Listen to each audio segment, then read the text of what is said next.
বাড়িওয়ালাটা কি যশঙ্কর মাইরি, ছুটির দিনে বলে কিনা বাথরুম বাইরে করতে হবে। যত সব, বিপদে পড়েছি তাই নিলাম। অ্যাডভান্স দিদি তার কত বায়না, জানিস না বাড়ি ভাড়া নিতে গেলে অ্যাডভান্স দিতে হয়।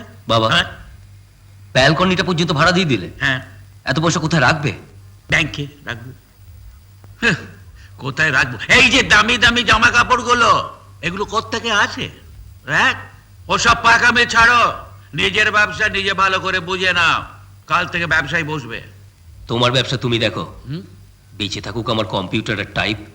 হ্যাঁ, কম্পিউটার টাইপ বলে টাইপ ঘষে ঘষে কত টাকা আসবে? হ্যাঁ, তুমি কি তোমার এই ফোল্ডিং খাট আর বাড়ি ভাড়া ছাড়া কিছুই ভাববে না?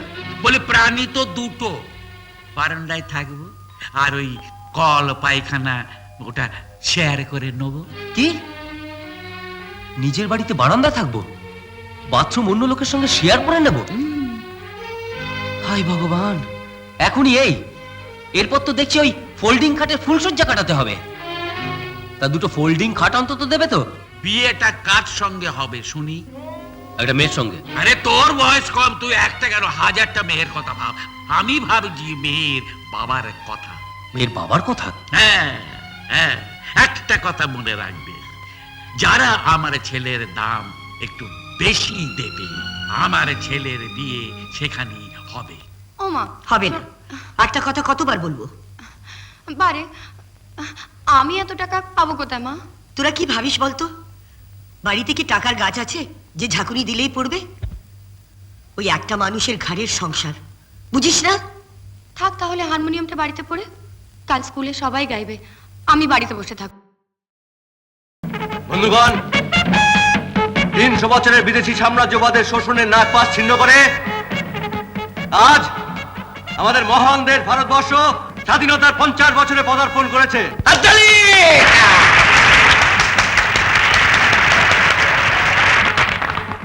এই স্বাধীনতার জন্য অসংখ্য মানুষ জেলে গিয়েছেন, অবর্ণনীয় কষ্ট সহ্য করেছেন, বহু মানুষ শহীদ হয়েছেন। তাই তাদের উপযুক্ত মর্যাদা রাখার দায়িত্ব কাদের? আপনাদের, আমাদের। ইউনিয়নটা তো স্যারের পার্টি, স্যার যদি ওপর থেকে একটু নাড়িয়ে দেন না, তা আপনিও হারিয়ে যাবেন। কত সহজে আপনি স্যারের কাছের লোক হয়ে যাচ্ছেন ভেবেছেন? সমস্ত রকম দুর্নীতির বিরুদ্ধে আমরা আওয়াজ তুলি, ভ্রষ্টাচার দূর হটো। জানো কি, তাড়াতাড়ি খাবারটা নিয়ে এসো, অফিস দেরি হয়ে গেছে। কি ব্যাপার বাবা, এত তাড়াতাড়ি খাচ্ছ? চাঁদ পুজো হয়ে গেছে? হ্যাঁ, পুজোটা নমো নমো করে সেরে ফেললাম। ভগবান তো অন্তর্যামী, উনি ঠিকই বুঝবেন। পেটে আলসার রয়েছে, পেট পুজোটাই আগে দরকার। তোর দেরি হলো যে? হ্যাঁ, যাও যাও যাও। তোমার খাবারটা টেবিলে দি। হ্যাঁ, এই দেখো কি কাণ্ড, এটা ওর। আমি ভাবলাম তুমি আমায় দিয়েছো। না ঠিক আছে, আপনি খান। শোনো, তোমার খাবারটা আমি এক্ষুনি আনছি। অফিস দেরি হয়ে যাবে, আমি অফিস ক্যান্টিনে খেয়ে নেবো। চলে। দাঁড়াও বাবা, বল। ম্যাড্রাসারে চাকরির জন্য অ্যাপ্লাই করেছিলাম, ওরা আমাকে ডেকে পাঠিয়েছে। ওই ট্রেনের ভাড়াটা তো লাগবে। কবে যেতে হবে? আজই ট্রেনের টিকিটটা কাটতে হবে। আজই টিকিট কাটতে হবে? আমি তো কিছু ভেবে পাচ্ছি না। ভাবতে তুমি কোনোদিনই পারবে না বাবা, কারণ ভাবতে গেলে টাকা লাগে। আমাকে তুমি MBBS না পড়িয়ে বিয়েতে ভর্তি করলে, কারণ সে টাকা। কালেক্টর অফিসের চাকরিটা পেতাম, 10,000 টাকা ঘুষ দিতে হবে শুনে তুই পিছিয়ে গেলে, কারণ সেই টাকা। কি বলতে চাস তুই? চিরদিন শুধু আদর্শ আর লম্বা লম্বা ভাষণ দিয়ে তুমি নিজে পালিয়ে বেড়ালে, কিন্তু একবারও ভাবলে না যে আজকের দিনে আদর্শ ধুয়ে জল খেলে পেট ভরে না? আমার এই অবস্থার জন্য তুমি দায়ী স্যার। তুমি, তোমার এই খামখেয়ালি পড়ার জন্য আমার জীবনটা বরবাদ হয়ে গেছে। টাকার কথা বললে তুমি ভাবতে পারো না, কিন্তু এটা তোমার সবার আগে ভাবা উচিত ছিল যে একটা অক্ষম লোকের সন্তানের বাবা হবার যোগ্য কিনা। রাজা,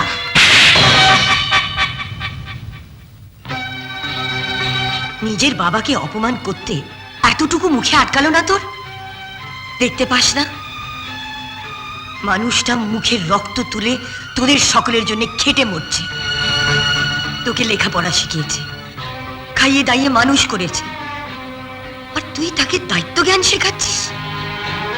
তুই নিজে কি দায়িত্ব পালন করছিস? তোর কি কোনো দায়িত্ব নেই বাপ মায়ের প্রতি? বিএ পাশ করে বসে আছিস, কোনো রকম যা হোক কিছু করে এই অক্ষম বাপটাকে সাহায্য করতে পারিস না? বল, জবাব দে। দেব মা, জবাব আমি দেব। তোমরা শুনে রাখো, আমি সেই দিন এবারই ভাত খাবো যেদিন আমি রোজগার করে নিজে হাতে ওই টাকা আমি তোমার হাতে তুলে দিতে পারবো। আজ থেকে আমার একটাই কাজ, যেভাবে হোক টাকা চাই, টাকা।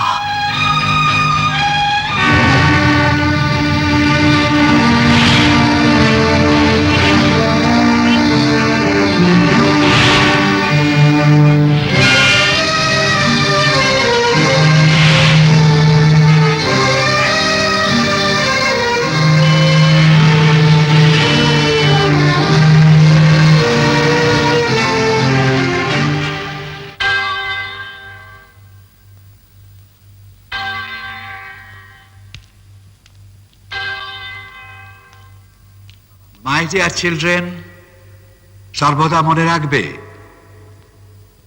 অসহায়কে সাহায্য করার অর্থ ঈশ্বরের আশীর্বাদ লাভ করা। তোমরা আমার অনাথ সন্তান, তাই আমার বিশ্বাস তোমরাও অনাথদের সাহায্য করবে। ওই চাঁদার বাক্সগুলো নিয়ে সবার কাছে গিয়ে আবেদন করো। যাও, সবার কাছে গিয়ে আবেদন করো। তোমরা সকলেই আমার অনাথ সন্তান, তাদের সাহায্যে তোমাদের অনাথ ভাই বোনেরা উপকৃত হবে। এগিয়ে যাও, এগিয়ে যাও, প্রভু তোমাদের মঙ্গল করবেন।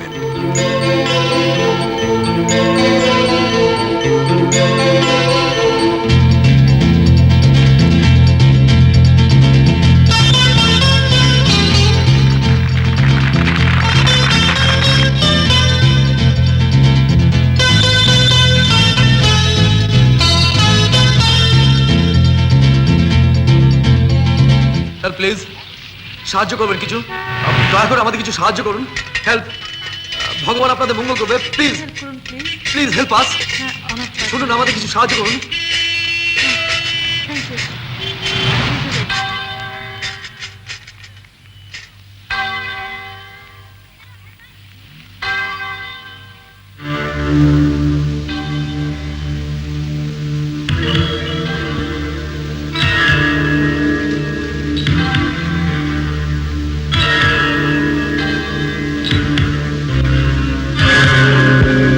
তোমরা বড় সুন্দর কাজ করেছো।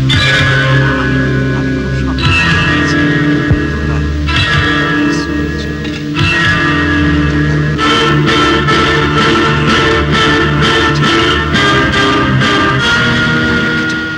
এবারে দেখি কিরকম হলো।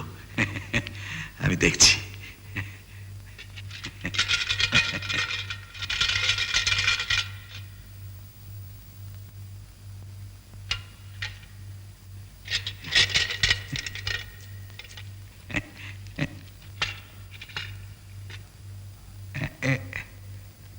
এ বাক্সটা কার? এটাতে কোনো পয়সাই তো নেই। কার বাক্স এটা?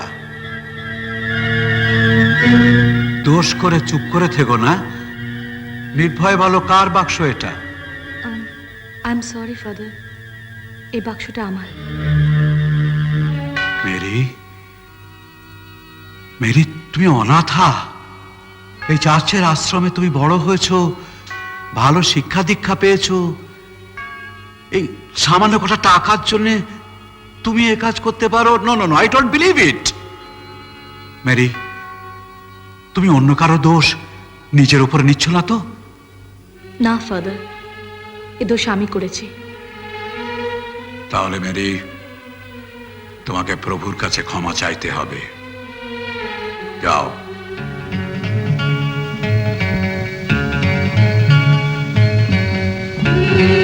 হে প্রভু, আমাকে ক্ষমা করো।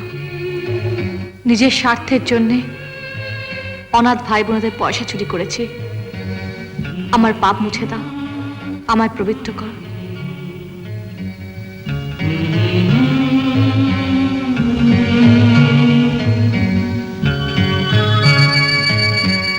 আমি এখন আসি ফাদার। যাও।